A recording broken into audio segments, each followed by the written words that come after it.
አንገቷ ሲቆረጥ ውሃ፣ ደም፣ ወተት፣ ማር ከአንገቷ ፈሷል። ውሃ የፈሰሰ ስለ ጸሎቷ ብዛት ነው። ወተት የፈሰሰ ስለ ንጹሕ ድንግልናዋ ነው። ማር የፈሰሰ ስለሚጣፍጠው አንደበቷና የክርስቶስን ቃላተ ወንጌል ስለመሰከረችባቸው አንደበቷ ነው። ደም የፈሰሰ ስለ ትዕግስቷ ነው፣ ስለ መከራዋ።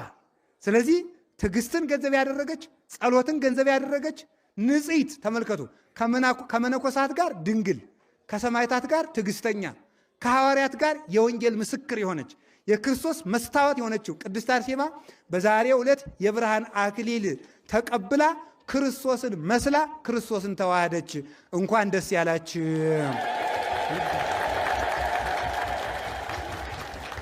በኋላሳ ወለነሰ መጽሐፍን አንትሙ፣ ጨረስኮ እዚሁ ላይ እናንተ የእኛ መጽሐፍ ናችሁ በሉ። የእኛ መጽሐፍ በሉ። ስለዚህ ቅድስት አርሴማ የማን መጽሐፍ ናት? የክርስቶስ በሉ።